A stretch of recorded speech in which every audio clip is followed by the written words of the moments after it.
Aleluia. Amém. Vem cá. Vamos orar pela vida da Denise, amém?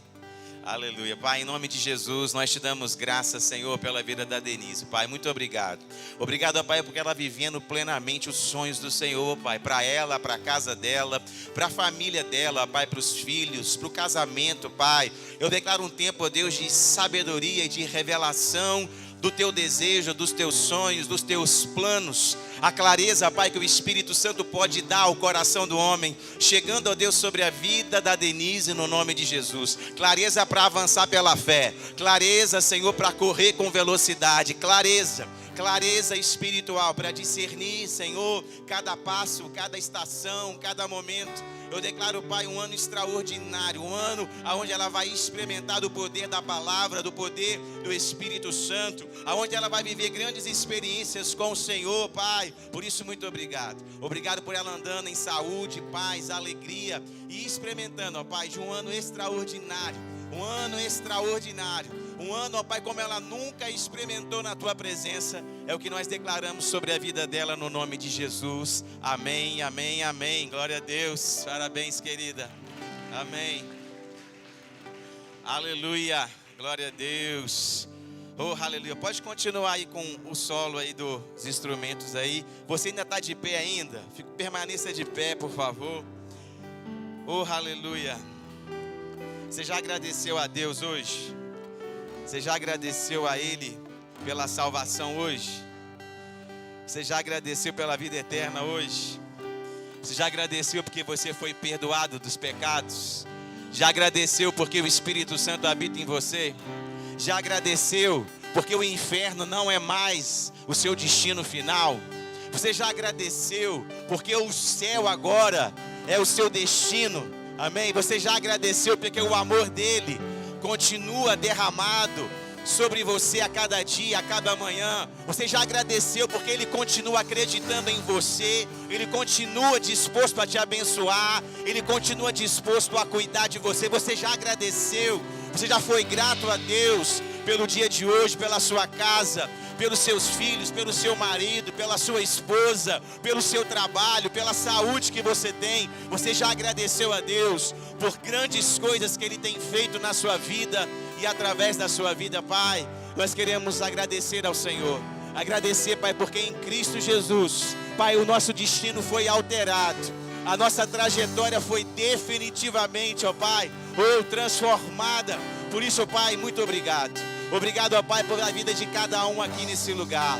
Obrigado pela vida do meu irmão e da minha irmã, conhecendo o Senhor a cada dia mais, experimentando mais do seu poder, da revelação da palavra, Pai. Eu oro para que eles o conheçam de verdade, o conheçam em intimidade, numa experiência pessoal única, verdadeira, poderosa, extraordinária, inabalável, que vai transformá-los de dentro para fora e vai fazer deles luzeiros nesse mundo. Luzes que vão resplandecer sobre as trevas do mundo, ó Pai, porque vão carregar, a Tua presença gloriosa, vão carregar o Teu amor poderoso, vão carregar a Tua palavra na sua boca, nos seus lábios, Pai. Eu oro por uma igreja que se move, que é viva, que cresce, que se expande, que resplandece sobre as trevas, Pai. Por isso, obrigado. Obrigado, ó Pai, por espírito de sabedoria e de revelação. Oh Pai, a revelação da verdade, a revelação da Sua palavra, alcançando o coração de cada um de nós. Pai, obrigado. Obrigado pelo Espírito Santo, o Espírito da verdade, aquele que pode nos conduzir, oh Pai, pelo conhecimento de Cristo, nos conduzir pelo conhecimento, ó Pai, da Tua vontade, que é boa, agradável e perfeita. Eu oro para que o Espírito Santo que habita em cada um de nós tenha liberdade, ó Pai, para aplicar a Tua palavra ao nosso coração, à nossa vida pessoal, à nossa vida prática, ao nosso dia a dia, Pai, para que a Tua palavra, Senhor, se manifeste, gere frutos de vida, frutos de paz, frutos de alegria, frutos de abundância, de prosperidade, para que ela saia das páginas e das telas e se manifeste nas casas, nos lares, nos relacionamentos, no trabalho, oh Pai, pelas ruas, por onde cada um estiver, para que a Tua palavra, que é viva e eficaz, oh Pai, traga vida, traga luz, em nome de Jesus, Pai. Por isso, obrigado.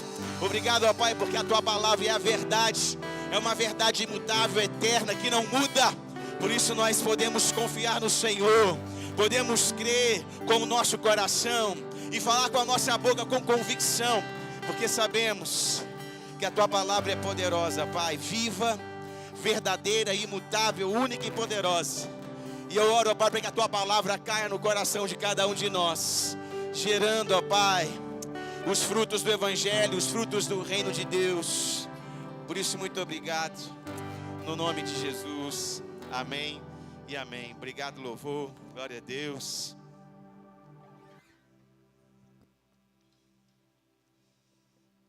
Oh, aleluia. Queridos, vocês estão bem? Amém, glória a Deus. Eu quero começar a fazer uma pergunta para vocês, amém? O que é mais valioso para você nessa vida? Pensa aí. O que é que você tem de mais valor? Ou o que você considera de mais valioso para você? O que é mais valioso para você nessa vida? Pensa aí. Vou te dar alguns segundos para você pensar. O que você considera talvez algo insubstituível ou incomparável, ou talvez indispensável, valioso demais, que você talvez jamais abriria a mão daquilo, ou que a sua vida dependeria disso, ou que a sua alegria dependeria disso, ou que a sua segurança dependeria disso, ou que a sua paz dependeria disso. O que você considera como algo realmente valioso, que você não negociaria por nada, que você não negociaria com ninguém, que você não abriria mão de jeito nenhum? Sua família, seu casamento, sua esposa, seus filhos, seu trabalho, sua empresa, sua carreira profissional, seu carro, sua escova de cabelo que alisa, que faz tudo, que deixa seu cabelo maravilhoso, né? Seu ministério, seu chamado, seu departamento que você lidera aqui na igreja. O que é que você talvez consideraria como algo valioso, precioso e negociável? Meu querido, saiba o seguinte: aquilo que você mais valoriza governa a sua vida. Aquilo que você mais valoriza nessa vida é o que está governando a sua vida. Porque o que a gente valoriza, a gente prioriza. E o que a gente prioriza nos influencia. E aquilo que nos influencia governa as nossas decisões e as escolhas que fazemos no dia a dia. Aquilo que você então mais valoriza, mesmo que você ache que não, está te governando. Mesmo de forma inconsciente, está te influenciando. Está estabelecendo as suas decisões no seu dia a dia, ao longo do seu dia. Aquilo que você mais valoriza estabelece o seu futuro. Estabelece a próxima semana que você vai viver. Estabelece a próxima estação que você vai entrar. Estabelece o futuro da sua casa, dos seus filhos. Estabelece o seu futuro profissional, o seu futuro financeiro. Aquilo que você prioriza, valoriza, é aquilo que vai te governar. É aquilo que vai estabelecer, que vai te dar os parâmetros para tomar as decisões diárias que todos nós temos que tomar. Por isso, aquilo que você mais valoriza governa a sua vida. Abra a sua Bíblia comigo. Quero ler com você um texto. Está lá em Mateus, no Evangelho de Mateus, capítulo 6. O contexto aqui é o Sermão do Monte. Jesus estava ensinando sobre o Evangelho, a mensagem que ele veio trazer do céu para a terra. Amém? O Evangelho, querido, é uma mensagem do céu para a terra. Por isso ele é incomparável. Por isso não há nada igual, semelhante ou de igual valor. Porque é algo que veio do céu para a terra. É uma mensagem gerada no coração de Deus para alcançar o coração do homem. E no Sermão do Monte, Jesus estava ali anunciando princípios, doutrinas e fundamentos do Evangelho do Reino de Deus, que Jesus veio trazer para mim, para você e para todos os homens. E eu quero ler com você um desses fundamentos e um desses aspectos que está lá no versículo 19. Nós vamos ler do versículo 19 até o versículo 21. Mateus capítulo 6, do versículo 19 até o versículo 21. Olha aí que interessante. E aí Jesus diz o seguinte: não acumulem tesouros sobre a terra, onde as traças e a ferrugem corroem, e onde os ladrões escavam e roubam. Interessante. Pensa sobre isso. Ele diz: não acumulem. Ele não diz: não tenham. Pensa sobre isso. Ele diz: não acumulem tesouros sobre a terra.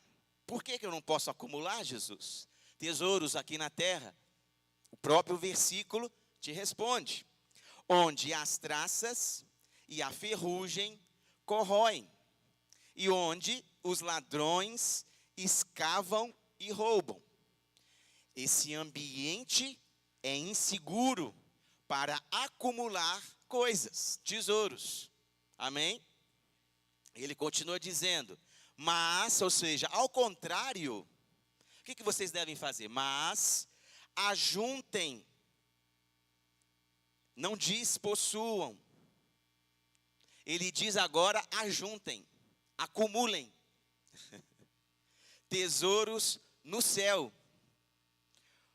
Por que eu devo acumular e não apenas possuir tesouros no céu? Porque lá é um ambiente seguro. Olha o que ele diz: onde as traças e a ferrugem não corroem, e onde os ladrões não escavam, nem roubam. Então ele faz uma comparação entre céu e terra. Ele faz uma comparação entre dois ambientes, um inseguro para acumular e o outro local que é seguro para você acumular. E deixa você tomar a decisão de qual das duas escolhas você vai fazer. E ele termina, o versículo 21 diz o seguinte: porque onde estiver o seu tesouro, aí estará também o seu coração. Ou seja, aquilo que você mais valoriza, que é o seu tesouro, vai ocupar o seu coração, vai definir suas decisões, vai definir aquilo que você vai priorizar, vai definir as escolhas que você vai fazer e onde você vai escolher acumular os seus tesouros. Se você fosse tirar um extrato da sua vida, onde você teria mais patrimônio? No céu ou na terra?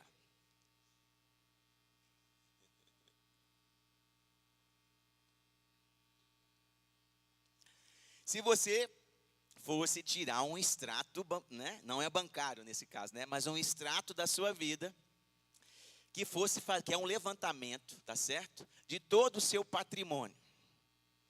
Você teria um saldo maior na terra ou no céu? Jesus está te alertando que não adianta ter um patrimônio muito grande na terra. Está chamando a sua atenção que é muito importante você acumular patrimônio no céu.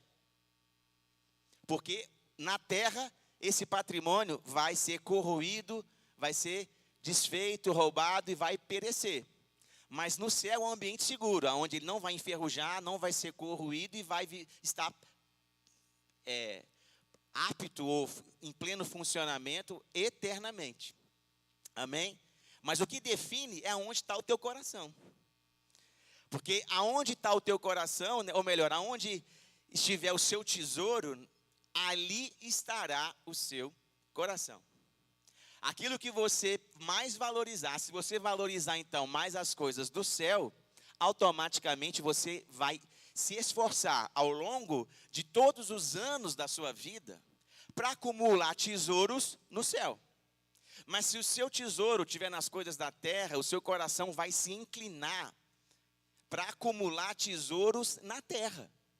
Por mais que não seja pecado, amém?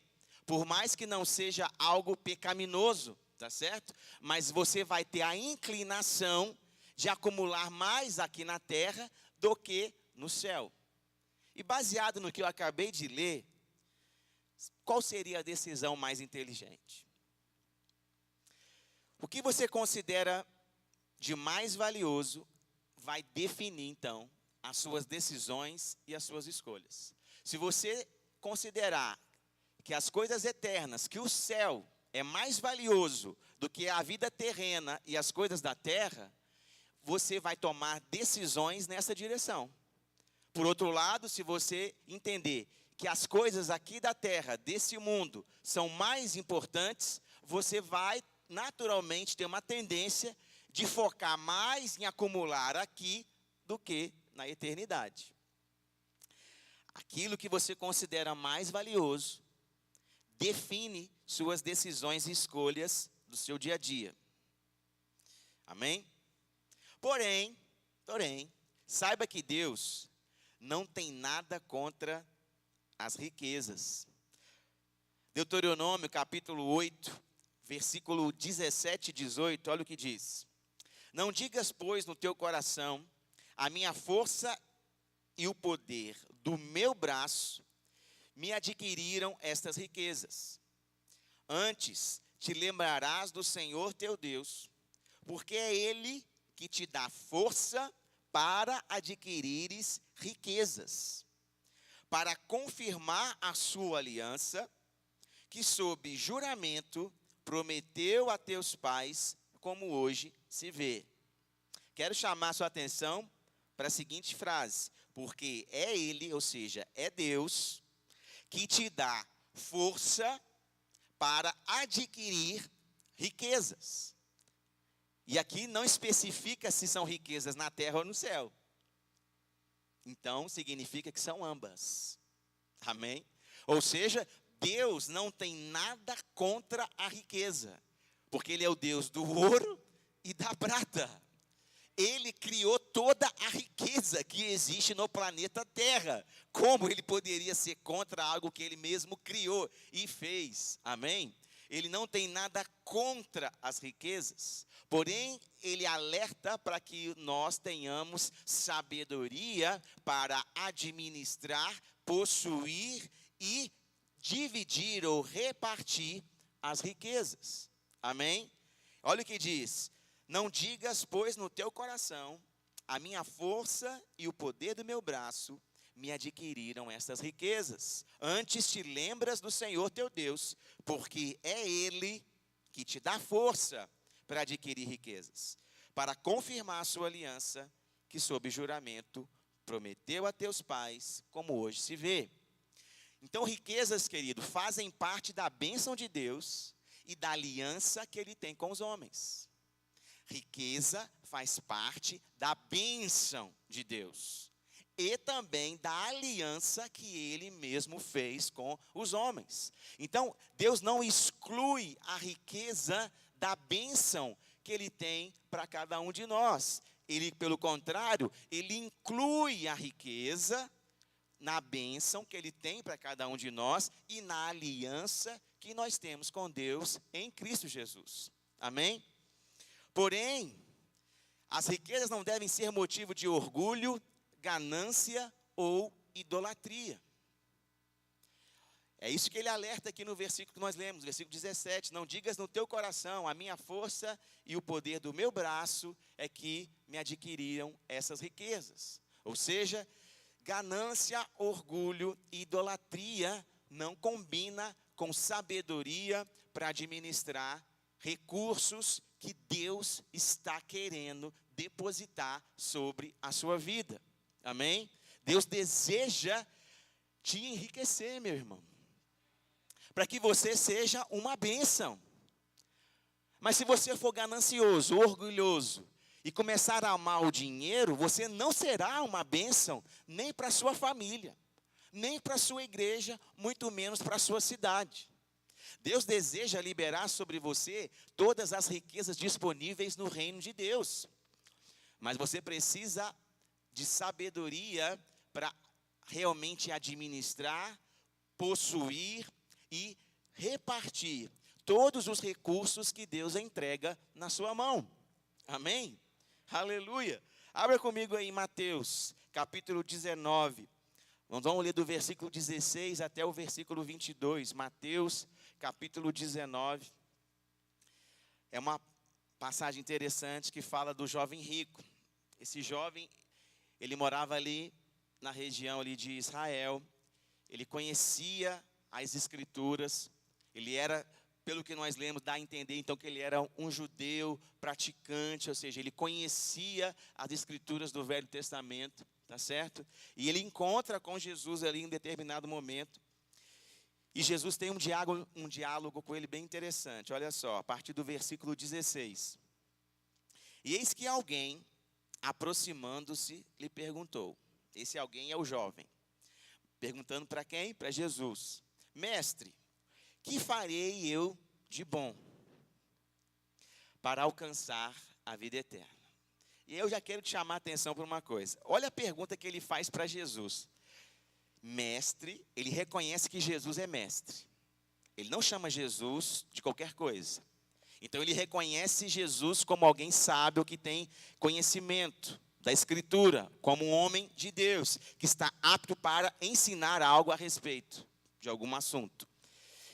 Mas olha a pergunta que ele faz. Que farei eu de bom para alcançar a vida eterna? Na mentalidade dele, então, era necessário fazer algo para alcançar a vida eterna. Ele pergunta para Jesus, o que farei eu? O que eu tenho que fazer? O que eu preciso fazer para alcançar a vida eterna? Aí Jesus responde ele assim, por que me perguntas acerca do que é bom? Bom só existe um. Se queres, porém, entrar na vida, guarda os mandamentos. Então Jesus muda o foco da pergunta, né? Não, Jesus não fala, olha, você, para alcançar a vida eterna, você tem que fazer isso. Antes ele fala, olha, por que está me perguntando sobre o que é bom? A salvação, querido, é pela fé. E não é por algo que nós fazemos. Nós não alcançamos a vida eterna por algo que nós fazemos. Amém? A salvação é pela graça mediante a fé em Cristo Jesus. Amém? E salvação, no original, no texto bíblico, muitas vezes a palavra que é utilizada é sozo. E essa palavra sozo, ela não diz respeito apenas do perdão dos pecados para te levar para o céu. Ela também diz respeito à cura, preservação e provisão divina. Ou seja, no pacote da salvação está incluído cura divina, está incluído a salvação como vida eterna, como o céu, e também está incluído o quê? Provisão divina, prosperidade bíblica.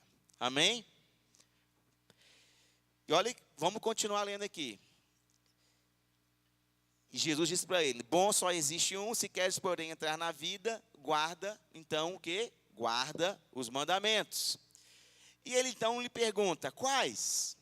Respondeu Jesus, não matarás, não adulterarás, não furtarás, não dirás falso testemunho, honra teu pai e tua mãe, e amarás o teu próximo como a ti mesmo.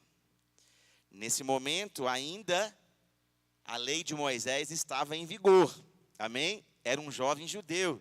Então Jesus não anula a lei, Jesus confirma a lei. Amém? E ele, olha, não furtarás, não adulterarás, não matarás. Querido, isso continua sendo pecado. Amém?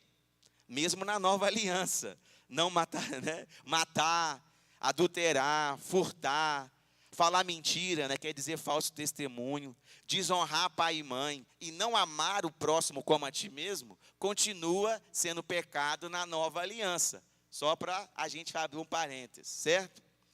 Replicou-lhe o jovem: tudo isso tenho observado.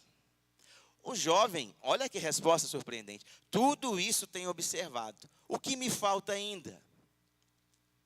Disse-lhe Jesus: se queres ser perfeito, então, vai, vende os teus bens, dá aos pobres, e terás um tesouro aonde? No céu.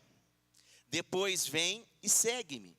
Olha que interessante. O jovem responde para Jesus que ele já faz isso tudo. Ele já tinha gabaritado o simulado, tá certo? Ele tinha tirado nota 10 no simulado da vida espiritual. Ele já estava num nível realmente que estava pronto, quase pronto para o arrebatamento. Mesmo naquela época, sem ter o Espírito Santo dentro dele, na velha aliança, debaixo do jugo da lei, ele diz para Jesus que tudo isso ele já fazia, confiando em si próprio. Ele não reconhecia a necessidade de um Salvador, por exemplo, porque a resposta dele: tudo isso eu já faço. O que eu posso fazer? O que me falta para alcançar a vida eterna? Ou seja, na mentalidade dele, a salvação era mediante o que ele estava fazendo. Ele queria conquistar a salvação mediante ao seu esforço, a sua força, as suas obras, a sua atitude correta que ele estava executando ali conforme o parâmetro da lei de Moisés. Aí Jesus então diz para ele: olha, se queres ser perfeito, vai, vende os teus bens, dá aos pobres e terás um tesouro no céu. Depois vem e segue-me. Olha o convite que Jesus faz para aquele jovem judeu: segue-me. O mesmo convite que Jesus fez para Mateus, para Lucas, para Marcos e para tantos outros homens e mulheres que ao longo do caminho Jesus foi encontrando. Ele faz o mesmo convite para aquele jovem rico judeu: vende o que você tem, dá para os pobres e me segue. Se você recebesse um convite desse, o que você faria? Se Jesus te convidasse para segui-lo, o que você responderia? Se Jesus te convidasse hoje: olha, eu estou te convidando para me seguir, para se tornar um cristão verdadeiro, para se tornar um discípulo meu na terra, para ser um embaixador do reino de Deus, para se tornar filho do meu Pai, para anunciar a mesma mensagem que eu anuncio, para fazer as mesmas obras que eu faço, para andar no mesmo amor que eu carrego. Se você recebesse um convite semelhante desse, qual seria a sua reação? Alegria ou tristeza? Entusiasmo ou decepção? Teoricamente, a gente talvez receberia com alegria, com entusiasmo. Mas olha a reação do jovem. Tendo, porém, o jovem ouvido esta palavra, retirou-se triste, por ser dono de muitas propriedades. Aquele jovem não conseguiu entender o valor do convite que ele havia recebido e o valor dos bens que ele tinha adquirido. Ele não conseguiu fazer uma relação correta do que era realmente mais valioso. E ele considerou as propriedades que ele tinha mais valioso do que o convite que ele tinha recebido. Ele considerou que as coisas da terra eram mais valiosas que as coisas do céu. Por isso ele ficou triste, porque ele teria que abrir mão de coisas na terra para alcançar coisas no céu. Ele teria que abrir mão da idolatria, da confiança que ele tinha na riqueza que ele tinha adquirido, com a sua força e com a sua capacidade, para passar a viver pela fé, crendo que Deus ia suprir as suas necessidades, crendo que Deus era o pastor dele e que ia suprir a sua vida ao longo dos próximos anos. Porque ele deveria vender as propriedades, dar aos pobres e seguir a Cristo. O mesmo convite que Pedro, Mateus receberam e aceitaram e abriram mão das suas vidas, esse jovem não estava disposto a fazer o mesmo. O amor às riquezas, o amor às riquezas da terra pode tirar de você os tesouros do céu. E foi exatamente isso que aconteceu com aquele jovem. Jesus não tinha nada contra as riquezas ou o dinheiro, porque afinal de contas Judas era o seu tesoureiro. Afinal de contas, o dinheiro sempre fez parte do ministério de Jesus. Jesus sempre pagou tudo o que devia, nunca ficou devendo nada. Jesus pagava suas contas em dia, precisava de dinheiro para comer, para se transportar, para se hospedar em algum lugar, enfim. Jesus sempre soube lidar com o dinheiro, com as ofertas que recebia das viúvas, das mulheres que investiam no seu ministério. Inclusive levantou um homem para exclusivamente cuidar do volume de dinheiro que chegava. Mas Jesus não conseguia conviver com um homem que amasse o dinheiro mais do que a Deus. Por isso ele fala para o jovem: olha, vende tudo o que você tem, dá aos pobres e me segue. Porque Jesus percebeu que aquele jovem, além de possuir as riquezas, também estava sendo possuído por elas. Aquilo que você mais prioriza é aquilo que te governa. Aquele jovem estava sendo governado pelas riquezas que possuía, porque aquilo ele considerava como a coisa mais valiosa da sua vida. E por isso ele não estava disposto a abrir mão delas, nem mesmo para seguir a Cristo. Mateus capítulo 6, versículo 24, no mesmo sermão da montanha, sermão do monte, olha o que Jesus diz: ninguém pode servir a dois senhores, porque há de aborrecer-se de um e amar ao outro, ou se devotará a um e desprezará ao outro. Não podeis servir a Deus e às riquezas. Querido, as riquezas, elas têm o poder de substituir Deus na vida das pessoas. Mamon, né, é um símbolo dessa influência. É impossível servir a dois senhores. Ou você vai servir a Deus, ou você vai servir as riquezas. Por isso que não é possível servir a ambos. Amém? É necessário sim que você coloque o seu coração, o tesouro na posição certa, para que você possa adorar a Deus de forma correta, livre de todo o engano das coisas desse mundo. Você tem que fazer do dinheiro um bom servo, e nunca o seu senhor. Dinheiro, querido, é necessário, dinheiro é importante, você precisa trabalhar, estudar, os jovens se preparar, fazer vestibular, faculdade, prestarem bons concursos públicos, assumirem posições de autoridade na sociedade.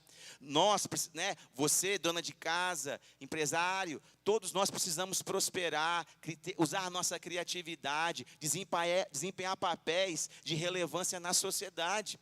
Mas o dinheiro que vai chegar na nossa vida nunca pode se tornar o Deus da nossa vida ou o Senhor da nossa vida, porque senão nós deixaremos de amar a Deus com todo o nosso coração, com toda a nossa alma e com todo o nosso entendimento. E a riqueza vai ocupar no nosso coração um lugar que somente deveria pertencer a Deus. Por isso, Jesus nos alerta: ninguém pode servir a dois senhores, porque há de aborrecer a um e amar o outro. Em 2 Coríntios, no capítulo 8, versículo 9, o apóstolo Paulo, falando para pessoas que já tinham aceitado Jesus, né, da igreja de Corinto, falando sobre a obra da cruz, aquilo que Jesus tinha conquistado, ele diz o seguinte: pois vocês conhecem a graça do nosso Senhor Jesus Cristo, que sendo rico, se fez pobre por amor de vocês, para que por meio da pobreza dele, vocês se tornassem ricos. Jesus Cristo era rico, querido. Se fez pobre na cruz, para te fazer rico na terra. Não é apenas no céu. Mas você não pode deixar a riqueza ocupar o lugar de Cristo. Porque foi Ele que te deu a riqueza, foi Ele que te prosperou, foi Ele que abençoou a sua vida, foi Ele que fez com que você tivesse a oportunidade de dizimar e ofertar, por exemplo. Primeiro Deus te abençoa e depois te encoraja a dizimar e ofertar. Porque não faria sentido primeiro Deus pedir para você dizimar e ofertar antes de te abençoar com o recurso. Então, em Cristo Jesus, você foi abençoado com toda sorte de bênção espiritual nas regiões celestiais. Por quê? Porque Jesus Cristo, sendo rico no céu, se tornou pobre na cruz, para que você agora fosse rico na presença de Deus, fosse rico na presença dEle, tivesse recursos, estivesse suprido, fosse abençoado, livre da miséria, livre da pobreza, para que agora, possuindo riquezas, possuindo dinheiro, possuindo recursos, você pudesse adorar a Deus, ser fiel a Deus com dízimos, com ofertas, investindo na obra missionária, investindo no reino de Deus, investindo em pessoas para que o nome dele seja glorificado. E você comece a acumular tesouros no céu. Porque quando você está dizimando e ofertando, querido, você está acumulando tesouros no banco celestial, no CDB da eternidade, que aonde os juros são muito melhores do que o daqui da terra, porque os daqui da terra o ladrão pode roubar, a ferrugem pode corroer, mas quando você faz isso, você está acumulando tesouros no céu. Você não tem que dizimar e ofertar para ter dinheiro, porque o que faz você ter dinheiro é a bênção de Deus e a aliança que você tem com Ele em Cristo Jesus. É isso que te faz ser abençoado. Mas quando você dizima e oferta, uma parte desse dinheiro que o próprio Deus fez chegar na sua mão, você está honrando a Deus, você está semeando no reino de Deus, então você vai ter uma colheita aqui e também na eternidade. E eu te pergunto, aonde o teu extrato está maior? O seu patrimônio está maior aonde? Aqui na terra ou no céu? Aproveite cada oportunidade de dizimar e ofertar, porque cada uma dessas oportunidades é um investimento que você está fazendo na sua eternidade. Na sua eternidade. Aleluia. Por isso, querido, riqueza, como eu disse, riqueza e prosperidade fazem parte da salvação em Cristo Jesus. Faz parte do pacote da salvação. Não dá para você excluir a prosperidade bíblica da salvação, da obra da cruz, é impossível. Porque a pobreza, a miséria é maldição, é consequência do pecado. E se Jesus se fez pecado ali na cruz, Ele é o Cordeiro de Deus, então, que tirou o pecado do mundo. Se Ele é aquele que assumiu o nosso lugar, que se fez pecado, então Ele também assumiu toda a maldição do pecado, que é morte, miséria e doença. Por isso, em Cristo Jesus, você é curado, salvo e abençoado, próspero. Por isso, você tem acesso, sim, a riquezas, a bênção de Deus, por causa da aliança, do sangue que foi derramado. O sangue de Jesus é a garantia que você pode acessar as riquezas do reino de Deus. Por isso, você precisa ter sabedoria para administrar essas riquezas, para que elas nunca ocupem o lugar de Deus na sua vida, e você use elas com sabedoria, para que a sua eternidade seja realmente uma eternidade, aonde o galardão que você vai receber, aonde as recompensas que você vai receber no tribunal de Cristo, possam ser realmente uma recompensa maravilhosa e extraordinária, porque ao longo da sua vida, você aproveitou e foi fiel a Deus, em cada situação, em cada oportunidade. Jesus falou que até um copo d'água que eu der para alguém, eu vou ser recompensado por isso. Imagina então as ofertas. Imagina então os dízimos. Imagina então o serviço. Imagina então tudo que você tem feito e dedicado a Deus. É claro que você será recompensado por cada uma dessas coisas. Aleluia. Querido, então eu quero te perguntar novamente. Existe algo que você não abriria mão por causa de Deus? O jovem rico, diante daquele convite, ficou triste. E você? Estaria disposto de abrir mão de qualquer coisa, se Deus te pedisse? Se Deus te pedisse para abrir mão disso que você acha que é o mais importante, você estaria disposto a abrir mão? causa dele, por causa do amor a ele, por causa da vontade dele, por causa da palavra dele, você estaria disposto a se sacrificar por ele? Tem algum tesouro oculto no seu coração que você não abre mão, que é inegociável, que isso não adianta Deus te pedir, que você não vai entregar de jeito nenhum? Existe alguma área da sua vida que Deus não pode tocar? Existe algum quarto na tua casa aí, na sua casa interior, que está trancado para Deus e Deus está batendo na porta, querendo trazer luz, querendo que você arrume, e você tem resistido à voz do Espírito Santo e não consagrado essa área da sua vida para Deus? Tem algo no seu coração ocupando o lugar de Deus? Aonde tiver o seu tesouro, querido, ali estará o teu coração. E é isso que vai governar a sua vida. Nada pode ser mais importante na nossa vida do que o relacionamento, a intimidade, a comunhão que nós temos com Deus. Deus tem que ocupar o primeiro lugar na sua vida, porque esse é sim o primeiro mandamento e continua sendo. Deus tem que ser o tesouro. Deus tem que ser aquele que governa o seu coração. A palavra dele, então, tem que ser algo fundamental, que você valoriza, que você prioriza, que você se esforça para compreender e praticar, que você deseja, que você tem fome. A palavra de Deus, então, tem que ser algo que faça parte da sua vida diária, do seu dia a dia. Não apenas nos cultos, mas que faça parte do seu dia a dia, que você medite nela, que ela habite ricamente no seu coração, que ela esteja na sua boca, que ela influencie a sua mente, que ela mude a sua maneira de pensar, que ela ajuste o seu caráter, que ela influencie as suas escolhas, que ela realmente restaure a sua casa, que ela abençoe o seu casamento, que ela prospere os seus negócios. Se Deus realmente é importante para você, por que você não valoriza a palavra dele? Se Deus é o seu tesouro, por que você não ora? Por que você não fala com ele? Por que você não gasta tempo em adoração com ele? Por que você não tem prazer em adorar a Deus com louvores, com músicas? Por que você não tem prazer em congregar, em ouvir, vir para o culto e ouvir a palavra dele, estar com pessoas que também amam a esse Deus que você diz que é o seu tesouro? Se Deus realmente ocupar o primeiro lugar no seu coração, querido, você vai viver para ele.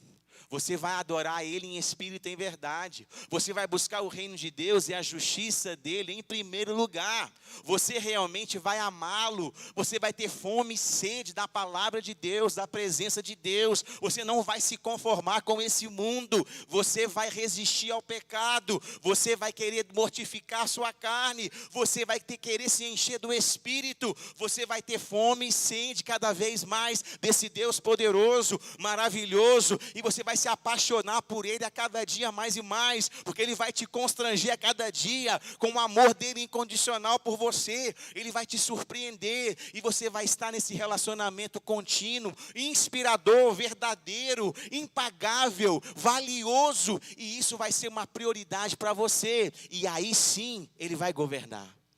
E aí sim ele vai governar as suas escolhas e as suas decisões. Governo, querido, o governo não é imposto. No reino de Deus não tem ditadura. Não é um império, é um reino. Por isso é influência. Governo significa influência de algo maior. Mas eu que decido se essa influência realmente vai afetar a minha vida, ou eu apenas serei como aquele jovem rico, religioso, confiando na força do braço, preocupado com as coisas da terra, deixando que o dinheiro desse mundo os torne o tesouro, ocupando o lugar de Deus no meu coração. Cuidado, porque talvez quando Jesus te chamar para fazer alguma coisa, e você tiver que abrir mão de algo, você vai ficar triste, em vez de ficar alegre, em vez de celebrar, em vez de ficar cheio de empolgado, expectativa, animado. Não.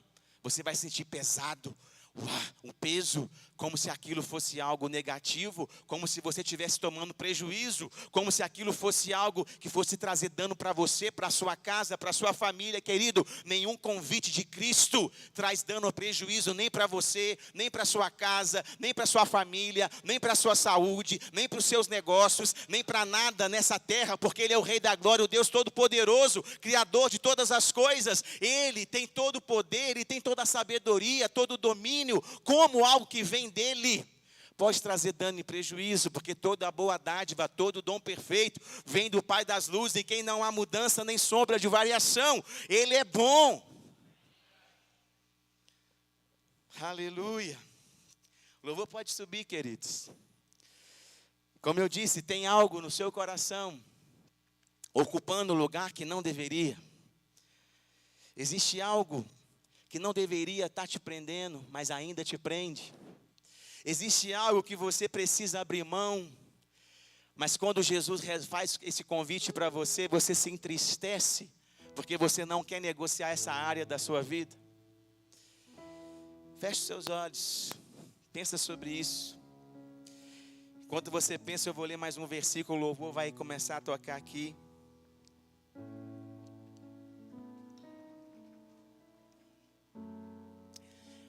Os discípulos, ouvindo esses ensinamentos de Jesus, resolveram questionar Jesus. Aí então Pedro, que era o mais corajoso sempre, fazia as perguntas mais difíceis. Em Lucas 18, 28, está escrito: então Pedro disse: eis que nós deixamos nossa casa e seguimos o Senhor. Jesus lhe respondeu: em verdade lhes digo, que não há ninguém que tenha deixado casa, mulher, irmãos, pais ou filhos, por causa do reino de Deus, que não receba no presente muitas vezes mais, e no mundo por vir receberá a vida eterna. Não há ninguém, querido, ninguém que tenha renunciado ou aberto mão de alguma coisa por causa de Cristo, que não tenha recebido algo da parte de Deus, já nessa vida, e ainda mais na eternidade. Você nunca vai tomar prejuízo dizendo sim para Deus. Você nunca vai tomar prejuízo dizendo sim para a palavra de Deus, para o Espírito Santo. Você nunca, querido, vai deixar de ser recompensado por esse Deus generoso, bondoso, justo, por algo que você está obedecendo aquilo que está escrito e estabelecido por Ele e na sua palavra. Não há ninguém que não tenha deixado casa, mulher, irmãos, pais, filhos, por causa do reino de Deus, que não receba no presente muitas vezes mais. O segredo da prosperidade, ou seja, receber muitas vezes mais, é estar disposto a abrir mão de qualquer coisa. A prosperidade é uma lei da semeadura, você planta e colhe. Jesus semeou, abriu mão do céu, da glória que Ele tinha com o Pai, para se fazer homem, carnal como eu e você, mas no terceiro dia Ele ressuscitou e recebeu muito mais do que tinha antes. E o nome de Jesus se tornou o maior nome no céu, na terra e embaixo da terra. Não era essa a realidade antes da cruz. Querido, ninguém toma prejuízo obedecendo a Deus. Você não toma prejuízo quando você está dizimando. Você não toma prejuízo quando você oferta. Você não toma prejuízo quando você congrega. Você não toma prejuízo quando ora, quando jejua. Você não toma prejuízo quando adora, quando obedece a Deus, quando pratica a palavra. Você não toma prejuízo. Pelo contrário, você semeia para agora e para a eternidade. Você atrai o favor, atrai a graça, atrai a bênção. Você atrai riquezas, atrai prosperidade. Você atrai o favor do alto, do céu. Você atrai o serviço dos anjos. Você atrai a unção que despedaça o jugo. Você atrai o reino de Deus. Você atrai realidades espirituais, sobrenaturais, poderosas, que afetam a sua casa, a sua vida, a sua família, que mudam a sua história. Então diga sim. Diga sim toda hora, em todo tempo para Ele. E viva intensamente o poder do Evangelho, o poder do reino de Deus. Oh, aleluia. Fica de pé. Oh, aleluia. Eu quero te convidar nessa noite. Todos aqui já aceitaram Jesus como Senhor e Salvador. Mas eu quero te fazer um convite que a gente faz só para quem é crente. Só para quem é salvo. Que é aquele convite de consagração, de se consagrar, de se entregar, de estar disponível para Deus, disponível para o Espírito Santo, disponível para os convites que você vai receber dEle, disponíveis para o chamado que você vai receber dEle, disponíveis para as direções que você vai receber dEle. Não é por violência, mas é pelo Espírito do Senhor. É pela influência desse Pai que você decide de sim ou não. Se alegra ou se entristece. Se acumula na terra ou se resolve acumular na eternidade. E se você quiser dizer sim, se consagrar para Ele, para aquilo que Ele quer fazer através da sua vida, quero te convidar, vem à frente, vamos orar juntos. Vamos fazer essa oração de consagração, para que Deus possa ter liberdade para operar na nossa vida, para operar através da nossa vida, para operar juntamente conosco, porque Deus é poderoso para fazer infinitamente mais de tudo que pedimos ou pensamos, mas pelo poder dEle, que opera em nós, que opera dentro de você, que opera em nós, que opera em cada um de nós. Existe um poder operando dentro de você, oh aleluia, que pode ser despertado a qualquer momento, quando você decide ouvir a voz do Senhor e corresponder, crendo com o coração, falando com a boca e obedecendo. O jovem rico não quis obedecer, por isso não recebeu aquilo que foi preparado para ele. Que você saia aqui desse lugar hoje crendo que aquilo que Deus preparou para você, oh aleluia, Ele preparou exclusivamente para você. E se você estiver disposto a corresponder a Ele, meu amigo, você vai viver, você vai experimentar, você vai, oh aleluia, você vai experimentar, querido, disso que Ele tem preparado para você, oh aleluia.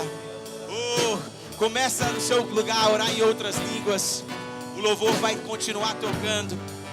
Levanta suas mãos no seu lugar, oh, para receber, para se consagrar. Diga para Ele que você está disponível. Se você quiser, ore em outras línguas. O Espírito Santo vai orar através dos seus lábios, vai confirmar e testificar no seu coração aquilo que está dentro de você. O Espírito Santo pode falar com o seu Pai, porque Ele te conhece e conhece também o seu Pai. Ele é o intercessor perfeito. Deixa fluir do teu coração.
nós queremos te agradecer por essa noite, pelo teu mover sobre as nossas vidas, meu Pai. Que nós venhamos ter um coração, Pai, um coração na tua palavra, porque ali estará o nosso tesouro seguro, firme. Não, Senhor, naquilo que o mundo pode nos apresentar como um grande painel, Senhor. Isso todo, Senhor, isso tudo, Senhor, se desfaz. Mas a tua palavra, Senhor, nos garante vitória, uma herança eterna, incorruptível, onde podemos experimentar, Senhor, a tua presença, onde podemos experimentar, Senhor, a tua boa mão sobre as nossas vidas, cuidando de nós. Oh, papai, obrigado, Senhor, porque somos mais de 1000. Somos uma igreja relevante. Senhor, somos uma igreja que vai avançar, assim como um tanque de guerra, Senhor. Avança, Senhor, combatendo, Senhor, as más obras do inimigo. Nós vamos ser essa igreja, Senhor, que vai avançar, que vai prosperar, Senhor, porque o nosso coração está em Ti, e o Senhor não perde batalha. Oh, levante suas mãos. Oh, Pai, obrigado, Senhor, por essa noite, porque eu creio na Tua presença habitando em nós, meu Pai, falando aos nossos corações. Vamos voltar, Senhor, para nossa casa, mas nós não vamos voltar da mesma forma que chegamos. Vamos voltar, Senhor, com a Tua presença mais forte, mais real, Senhor, mais intrínseca dentro de nós, meu Pai. Onde, Senhor, vamos tocar em pessoas. Pessoas serão curadas, pessoas serão livres do inferno, serão livres do pecado, meu Pai. Obrigado, Senhor, por essa noite. Uma noite, Senhor, porque, Senhor, podemos ver onde está o nosso coração, onde está o nosso tesouro. Oh, papai, que nós venhamos voltar para nossa casa em segurança, com a paz do Senhor. Meu irmão, você foi abençoado por essa palavra? Vá em paz, que Deus te abençoe ricamente. Aleluia. Algo novo está por vir. Algo novo está por vir.